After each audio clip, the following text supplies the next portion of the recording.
ഒനിയിൽ മസ്താനിയെ കയറി പിടിച്ചു എന്ന് ലക്ഷ്മി പറഞ്ഞതിൻ്റെ ദൃശ്യങ്ങളാണ് ഈ കാണുന്നത്.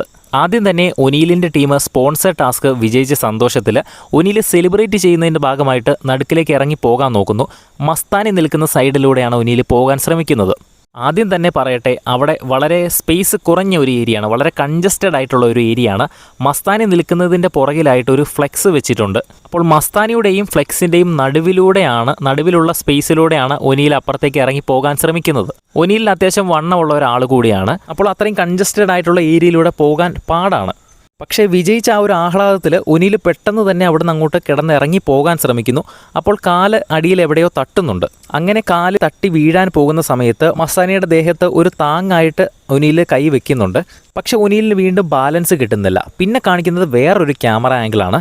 ഈ ക്യാമറ ആംഗിളിലാണ് വളരെ വ്യക്തമായിട്ട് മസ്താനി പറഞ്ഞ ഡീറ്റെയിൽസ് ഉള്ളത്.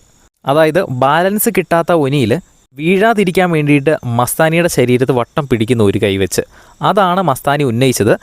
അത് വളരെ ക്ലിയർ ആയിട്ട് തന്നെ ഇതിൻ്റെ അകത്ത് നമുക്ക് കാണാൻ കഴിയും. അതിൻ്റെ ഫോട്ടോ നമുക്ക് വളരെ ക്ലിയർ ആയിട്ട് കാണാൻ കഴിയും. പക്ഷേ അത്രയും ഒരു ഫ്രാക്ഷൻ ഓഫ് സെക്കൻഡിലാണ് ഇതെല്ലാം നടക്കുന്നത്. അങ്ങനെ അത്രയും ഒരു സെക്കൻഡത്തേക്ക് വേറൊരു ദുരുദ്ദേശം വെച്ചുകൊണ്ട് മസ്താനിയെ വളരെ മോശമായ രീതിയിൽ ഒനീൽ അങ്ങനെ കൈ വെക്കുമെന്ന് എനിക്ക് തോന്നുന്നില്ല. ആക്സിഡൻ്റലി വീഴാതിരിക്കാൻ വേണ്ടിയിട്ട് ഒനീൽ മസ്താനിയുടെ ശരീരത്ത് കൈ വെച്ചതാണ്, ഒരു താങ്ങായിട്ട് ഒരു കൈ അവിടെ വെച്ചതാണ്. അതിപ്പോൾ മസ്താനിക്ക് പകരം അവരുടെ വേറെ ഒരു അക്ബർ ആണെങ്കിലോ ഷാനവാസ് ആണെങ്കിലോ തന്നെ ഒനീൽ ഇങ്ങനെ തന്നെ ആയിരിക്കും ചെയ്തിട്ടുണ്ടാവുക. കാരണം വീഴാൻ പോകുന്ന സമയത്ത് നമ്മൾ എവിടെയെങ്കിലും ഒന്ന് പിടിച്ച് നിൽക്കാനേ നോക്കുകയുള്ളൂ. അതിപ്പോൾ സ്ത്രീയാണോ പുരുഷനാണോ നോക്കിയിട്ട് ചിന്തിച്ചിട്ട് നമുക്ക് പിടിക്കാനുള്ള സമയം അവിടെ കിട്ടത്തില്ല. നമ്മളൊക്കെ മനുഷ്യരല്ലേ. ലോക സിനിമയ്ക്കകത്ത് നമ്മുടെ കല്യാണി നസ്ലനെ വന്ന് രക്ഷിക്കുന്നത് പോലെ അങ്ങനെ അവിടെ ആരും രക്ഷിക്കാനും ഇല്ല, അവിടെ ആരും ചിന്തിക്കാനും അത്രയും സമയവും നമുക്ക് കിട്ടത്തില്ല. നമ്മളൊക്കെ നോർമൽ മനുഷ്യരല്ലേ. അങ്ങനെ നോക്കുമ്പോൾ ഒനീലിൻ്റെ ഭാഗത്ത് ഒരു തെറ്റുമുള്ളതായിട്ട് എനിക്ക് തോന്നുന്നില്ല, ഇൻറ്റൻഷനലി ചെയ്തതായിട്ട് തോന്നുന്നില്ല. എൻ്റെ അഭിപ്രായം മാത്രമാണ് ഞാൻ പറഞ്ഞത്. ഇനി ഒനീലിന് അങ്ങനെ ഒരു ദുരുദ്ദേശം ഉണ്ടോ എന്ന് നമുക്ക് ഒനീലിൻ്റെ മനസ്സിൻ്റെ അകത്ത് കയറി ചെകഞ്ഞ് നോക്കി പറയാനും പറ്റത്തില്ല. അത് വേറൊരു കാര്യം. ഈ ദൃശ്യങ്ങൾ കാണുമ്പോൾ നമ്മുടെ അഭിപ്രായം എന്താണോ പറയാൻ പറ്റുന്നത് അത് മാത്രമേ പറയാൻ പറ്റുകയുള്ളൂ. ഒരാളുടെ മനസ്സ് വായിക്കാനൊന്നും നമുക്ക് പറ്റില്ലല്ലോ. എന്തായാലും ഒനീൽ വീഴാൻ പോകുന്ന സമയത്ത് മസ്താനിയെ വട്ടം പിടിക്കുന്നു. അന്നേരം തന്നെ ഒനീൽ സോറി പറയുന്നു. മസ്താനി അത് അക്സെപ്റ്റ് ചെയ്യുന്നുമുണ്ട്. ഇത്രയുമാണ് അവിടെ നടന്ന സംഭവങ്ങൾ. ഇതിന് ശേഷമാണ് ഈ ഒരു പ്രശ്നം കിടന്ന് മസ്താനിയുടെ ഉള്ളിൽ കിടന്ന് പുകഞ്ഞ് ഒനീൽ ഇനി മനഃപൂർവ്വം എന്നെ കയറി പിടിച്ചതായിരിക്കുമോ എന്നുള്ളൊരു സംശയം മസ്താനിയെ ലക്ഷ്മിയോട് ഈ കാര്യങ്ങൾ തുറന്നു പറയാൻ പ്രേരിപ്പിക്കുന്നു. അങ്ങനെ ഡ്രസ്സിംഗ് റൂമിൽ ചെന്ന് മസ്താനി ലക്ഷ്മിയോട് ഈ കാര്യങ്ങൾ തുറന്നു പറയുകയും അതും മൈക്കില്ലാണ്ടാണ് അവർ പറയുന്നത്. ഇത് അവരുടെ സംസാരത്തിൽ നിന്ന് നമ്മൾ മനസ്സിലാക്കിയതാണ് കേട്ടോ. മൈക്കില്ലാതെ ഡ്രസ്സിംഗ് റൂമിൽ നടന്ന കാര്യങ്ങൾ ആർക്കും തന്നെ അറിയാൻ പറ്റില്ല. കാരണം അവിടെ ഓഡിയോയും ഇല്ല, വീഡിയോയും ഇല്ല. ഇവരെ പറഞ്ഞതിൽ നിന്ന് നമ്മൾ മനസ്സിലാക്കിയതാണ്. ഡ്രസ്സിംഗ് റൂമിൽ ചെന്ന മസ്താനി നടന്ന കാര്യങ്ങളെല്ലാം ലക്ഷ്മിയുടെ അടുത്ത് തുറന്നു പറയുന്നു. മാത്രമല്ല ഒനീൽ എങ്ങനെയാണോ കയറി പിടിക്കാൻ ശ്രമിച്ചത് എന്നതിൻ്റെ ഒരു ഡെമോൺസ്ട്രേഷൻ സഹിതം ലക്ഷ്മിയെ കാണിച്ചു കൊടുക്കുന്നു. അങ്ങനെ ഇത് കാണുകയും കേൾക്കുകയും ചെയ്ത ലക്ഷ്മി മസ്താനി പറഞ്ഞ കാര്യങ്ങൾ മാത്രം വിശ്വസിച്ചുകൊണ്ട് ഓപ്പോസിറ്റ് നിൽക്കുന്ന ആളുടെ ഒരു ഭാഗം കേൾക്കാതെ, ഒരു തെളിവും കാണാതെ, ഒരു വിഷ്വൽസും കാണാതെ ഒനീലിൻ്റെ അടുത്ത് ചെന്ന് നേരെ പ്രശ്നമുണ്ടാക്കുകയാണ് ചെയ്തത്. അവിടെയാണ് മസ്താനിക്ക് പഴിച്ചത്. മസ്താനിക്ക് ഈ ഒരു വിഷയം പുറത്തേക്ക് വിടാൻ ഒരു താല്പര്യവുമില്ലായിരുന്നു. ഇത് കണ്ടൻ്റായിട്ട് പുറത്തേക്ക് പോകാൻ മസ്താനിക്ക് യാതൊരുവിധ താല്പര്യവും ഉണ്ടായിരുന്നില്ല. ഇത് പ്രൈവറ്റായിട്ട് തന്നെ സംസാരിച്ച് തീർക്കാനാണ് മസ്താനി അവിടെ ശ്രമിച്ചത്. പക്ഷേ അത് പണി പാളിയത് ലക്ഷ്മിയുടെ ഒരു ഇടപെടലാണ്. ലക്ഷ്മിക്ക് ഇത് കണ്ടൻ്റായിട്ട് തന്നെ പുറത്തേക്ക് വിടാനായിരുന്നു താല്പര്യം.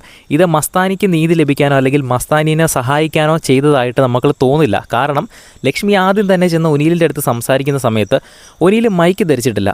ലക്ഷ്മി ആദ്യം തന്നെ പറയുന്നത്, ഒനീലെ നീ ആദ്യം മൈക്ക് ധരിച്ച് കുറച്ച് കാര്യങ്ങൾ പറയാനുണ്ട്, ഇത് 4 പേര് അറിയട്ടെ എന്ന് പറഞ്ഞാണ് ഒനീലിൻ്റെ അടുത്ത് ആദ്യം സംസാരിച്ച് തുടങ്ങുന്നത് തന്നെ. ആ ഒരു സംസാരത്തിൽ നിന്ന് തന്നെ നമുക്ക് മനസ്സിലാക്കാം ഒനീലിനെ ഒരു പ്രതിയായിട്ടാണ് അവിടെ കാണുന്നത്. ഒനീൽ 100% തെറ്റ് ചെയ്തു എന്നുള്ള ഒരു ഉറപ്പോട് കൂടിയാണ് ലക്ഷ്മി ഈ ഒരു ഡയലോഗൊക്കെ അടിക്കുന്നത്. എങ്ങനെയാണ് ഇങ്ങനെ ഒരാൾക്ക് സംസാരിക്കാൻ പറ്റുന്നത്? ഒരു തെളിവുമില്ല.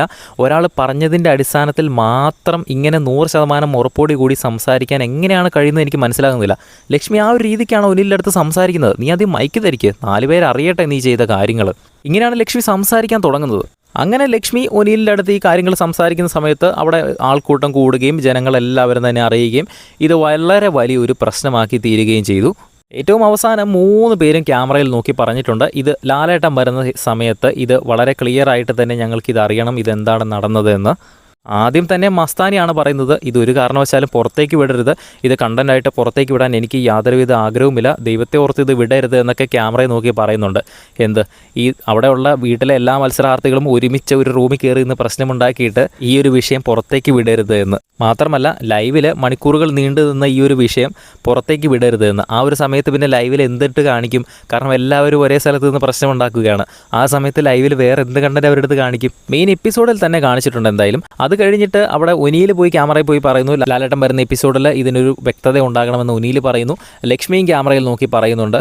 അപ്പോൾ ഈ ഒരു പ്രശ്നം ലാലേട്ടൻ തന്നെ ഡയറക്റ്റ് ആയിട്ട് വന്ന് തീർപ്പാക്കുന്നതായിരിക്കും. ഈ ഒരു വിഷയത്തിൽ ലക്ഷ്മിക്ക് അവിടെ പിടിച്ചു നിൽക്കാൻ പറ്റുന്ന കുറച്ച് പോയിന്റ്സ് ഉണ്ട്.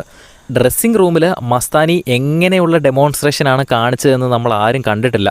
പിന്നെ രണ്ടാമതായിട്ട് എപ്പിസോഡിൽ കാണിച്ച ആ ഒരു വിഷ്വൽസിൻ്റെ അകത്ത് കറക്റ്റായിട്ട് തന്നെ ഒനിയിൽ മസ്താനീനെ വട്ടം പിടിക്കുന്നതായിട്ട് കാണിച്ചിട്ടുണ്ട്. അങ്ങനെ വിഷ്വൽസ് ഉള്ള സ്ഥിതിക്ക് ഒനീലിൻ്റെ ഇൻറ്റൻഷൻ മാത്രമേ നമുക്ക് അറിയേണ്ടതുള്ളൂ. ഇതിപ്പോൾ നമുക്ക് ഒരു വിഷ്വൽസ് കാണുമ്പോൾ അത് ഓരോരുത്തരുടെ അഭിപ്രായം അനുസരിച്ചിരിക്കും. ഒനീലിൻ്റെ ഇൻറ്റൻഷൻ എന്തായിരുന്നു എന്ന് ഒനീലിന് മാത്രമേ അറിയാൻ സാധിക്കുകയുള്ളൂ. വിഷ്വൽസ് കാണുമ്പോൾ ഓരോ ആൾക്കാർക്ക് കാണുന്നത് എന്താണോ അത് അഭിപ്രായമായിട്ട് പറയാമെന്ന് മാത്രമേ ഉള്ളൂ. എനിക്ക് തോന്നിയത് ഒനീൽ മനഃപൂർവ്വം ചെയ്തതല്ല എന്നാണ് എനിക്ക് തോന്നിയത്. നിങ്ങൾക്ക് തോന്നിയത് എന്താണെന്ന് താഴെ ഒന്ന് കമൻറ്റ് ചെയ്യണം. ഇതിലെ വേറൊരു കോമഡി എന്താണെന്ന് വെച്ചാൽ ഒനിയിൽ ഇത് അർഹിച്ചതൊരു സംഭവമാണ് എന്ന് തോന്നുന്നു. ഒരു കർമ്മ എന്നൊക്കെ വേണമെങ്കിൽ പറയാം. കാരണം സ്ഥലം കയ്യേറുക എന്ന് പറഞ്ഞ മഡ്പിറ്റിൻ്റെ അകത്ത് കിടന്ന് ഉരുളുന്ന ഒരു ടാസ്ക് ഉണ്ടായിരുന്നു. ആ ടാസ്കിനിടയിൽ അക്ബറിനെതിരെ വളരെ ഗുരുതരമായ ഒരു ആരോപണം ഉന്നയിച്ച ആളാണ് ഈ ഒനിയിൽ.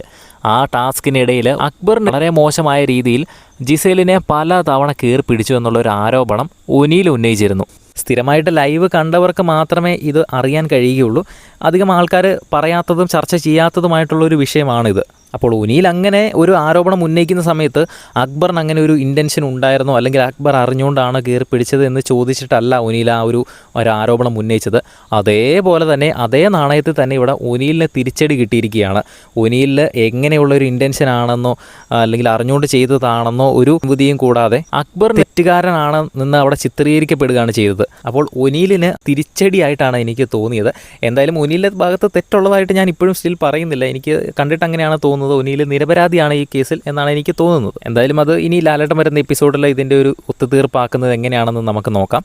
പിന്നെ ലക്ഷ്മി ഈ ഒരു കേസ് പ്രധാനമായിട്ടും പൊക്കിപ്പിടിക്കാൻ കാരണം ലക്ഷ്മിക്ക് ഇതിലും വലിയൊരു കേസ് ലാലേട്ടൻ സംസാരിക്കാനുണ്ട്.